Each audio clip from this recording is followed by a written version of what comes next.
हाल महत्वना breaking PM Modi Ram मंदिर परिसर खाते पहुंची चुक्या है। सीधा दृश्यों पण आपने बतावीशुं। हाल जे आ समाचार आवी रह्या छे राम मंदिर में तेओ प्राण प्रतिष्ठा करशे।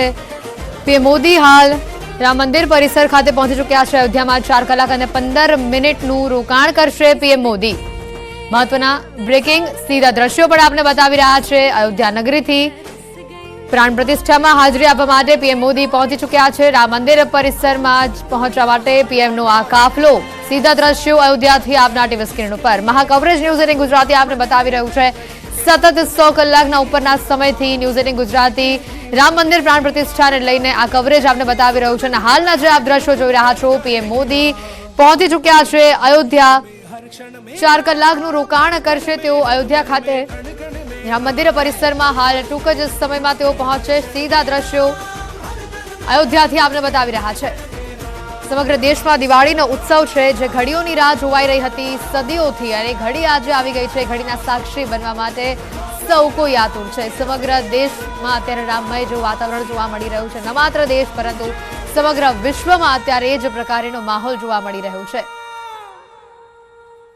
पीएम मोदीनो आ काफलो अने सीधा दृश्यो आपणा टीवी स्क्रीन पर 12:05 થી 12:55 સુધી प्राण प्रतिष्ठा अनुष्ठान चालशे। 12:55 कलाके प्राण प्रतिष्ठा स्थळनी मुलाकात पीएम मोदी राम मंदिर परिसर खाते पहोंच्या छे। सीधा दृश्यो आपने बतावी रह्या छे।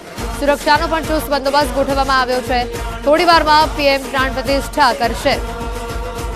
सीएम योगी आदित्यनाथ संघ प्रमुख मोहन भागवत पण हाजर रहेशे। अयोध्या में साधु संतों मोटी संख्या में जमावड़ो जोवा मळी रह्यो छे। वीवीआईपी मूवमेंट्स पण सतत सामे आवी रही है। बिल्कुल आपणी साथे स्टूडियो में गेस्ट पण उपस्थित है। जे रीते अपडेट आवी रही है पीएम मोदी राम मंदिर परिसर खाते पहुंची रह्या छे, शुं कहेशो? आज रामना सौथी मोटा सेवक छे અને નહીં માત્ર પ્રધાનમંત્રી છે। અત્યારે આપણે જોઈ રહ્યા છીએ કે કોઈ પણ સુપરસ્ટાર હોય, કોઈ પણ મંત્રી હોય અને સ્વયં પ્રધાનમંત્રી હોય, મોટા સંતો હોય, અત્યારે અયોધ્યાની ભારતમાં નહીં સમગ્ર વિશ્વમાં એક જ નામ છે, એ છે રામ નામ। બસ રામ સર્વોપરી અને રામ એકમાત્ર રાજા। આજના પ્રસંગના મુખ્ય આકર્ષણ શું કામ બધા ભેગા થયા છે? કારણ કે 550 વર્ષ પછી आ अवसर आपने मळ्यो छे। प्रतीक्षा वर्धमानम नारद भक्ति सूत्र कहे कि तमारामां राम सबरी जेवी राह जोवानी जो ताकत हशे तो राम आवशे, राम आवशे अने राम आवशे। राह जोवानी जेनामां ताकत छे, प्रतीक्षा करवानो जेनामां संयम छे, एने सफलता मळशे ज। पण आपणी प्रतीक्षा देशनी 550 वर्षनी रही अने अनेक बलिदानो, अनेक अड़चणों, अनेक विघ्नों आ देश ना सनातनीओए सहन कर्या छे। त्यारबाद आ रूडो अवसर अने आजथी हवे 2 दिवाળી उजवाशे। बिल्कुल बिल्कुल जे रीतनो अत्यारे आ माहोल जोवा मळी रह्यो छे। पीएम पण पहोंची चुक्या छे। रिजवान गादरेजी पण आपणी साथे इतिहासकार जाणीता इतिहासकार जोडाયેલા છે। रिजवानजी आज जे दृश्यो सामे આવ્યા છે અને કદાચ એવું કહેવામાં પણ અતિશયોક્તિ નથી લાગતી, કદાચ એ સમયમાં આપણે રામ રાજમાં રહ્યા હશું અને આજે કદાચ એટલે જ આપણે સાક્ષી બની રહ્યા છે ફરી એકવાર આટલા વર્ષો પછી રામ મંદિર પ્રાણ પ્રતિષ્ઠાને લઈને રામલલ્લાની મૂર્તિ જે રીતે આટલા વર્ષોના સંઘર્ષ પછી આજે આપણા સૌની સામે આવી છે।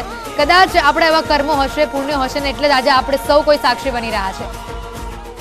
ચોક્કસ આપણા પણ કંઈ પુણ્ય હશે તો આપણને આ ઐતિહાસિક ઘડીના સાક્ષી એ પણ અહીંયાથી અમદાવાદ બેઠા આપણે દર્શનનો લાભ લઈ રહ્યા છે। આપણા પણ કોઈક એવા સત્કર્મો હશે, સદભાવના આપણી હશે કે આપણને આ લાભ આપણા જીવનમાં આ જોવાની તક મળી રહી છે। અને હું માનું છું આ ઐતિહાસિક ઘટનાના આપણે પણ સાક્ષી થયા છે। ઇતિહાસમાં પણ આપણી નોંધ ચોક્કસ લેવાશે। ભવિષ્યની પેઢી આપણા આવનારી જનરેશન પણ કહે છે કે અમારા પૂર્વજોએ આ ઘટના નિહાળી હતી અથવા અમારા પૂર્વજો આ ઘટના સમયે ત્યાં ઉપસ્થિત હતા, જેમને ત્યાં પ્રત્યક્ષ દર્શનનો લાભ મળી રહ્યો છે। એ ખરેખર એમને માટે એમના જીવનની ધન્ય ઘડી છે, પણ એમની આવનારી પેઢીઓ પણ એ ઘટનાને હંમેશા યાદ રાખશે। बिल्कुल આગળ વધી ભાવિનલાલજી, જે રીતના આ સંઘર્ષ રહ્યો, જે રીતના આટલા વર્ષો પછી આજે આપણે આ દિવસ જોઈ રહ્યા છીએ અને એવું નથી કે કોઈ એકાદ બે જગ્યા ઉપર સમગ્ર દેશમાં અત્યારે આ જ માહોલ છે. સમગ્ર દેશમાં આજે આપણે બીજી દિવાળી ઉજવી રહ્યા છે, એટલે આ અવસરને આપ કઈ રીતે વર્ણવશો? પૃથ્વીબેન, બહુ સારો વિચાર છે, સારો પ્રશ્ન છે કે આજનો દિવસ એ બીજી દિવાળી છે. અને હું એવું માનું છું કે સૌથી મોટું મને પરિવર્તન એ લાગી રહ્યું છે જે ત્રેતામાં જ્યારે રામ અયોધ્યામાં પાછા પરત ફર્યા ત્યારે શાસ્ત્ર તો એવું વર્ણન કરે છે કે રણશિંગા વગાડનાર, માગધ, બધા જ જે સંગીતકારો છે, કોઈ નૃત્યકારો છે, બધા જે શ્રેષ્ઠ છે એ પોતાની કલા પ્રસ્તુત કરવા આગળ આવીને ઊભા છે. એ જ પ્રમાણે આજે આપણે જોઈ રહ્યા છીએ કે મોટા મોટા કલાકારો, મોટા મોટા સિંગર, ચાહે સોનુ નિગમ હોય, અનુરાધાબેન હોય કે કોઈ પણ, એ પોતાની કલા ઠાકોરજીની સેવામાં સમર્પિત કરી રહ્યા છે.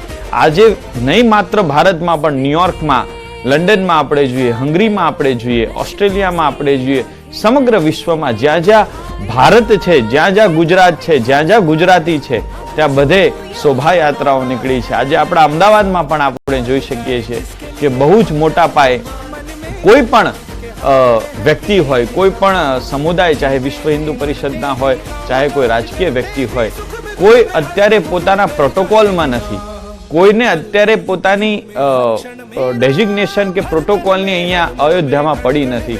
કોઈ પણ સ્ટાર હોય, કોઈ પણ મિનિસ્ટર હોય, એ માત્ર એક સામાન્ય ખુરશી શોધી અને બેસવા ઈચ્છે છે.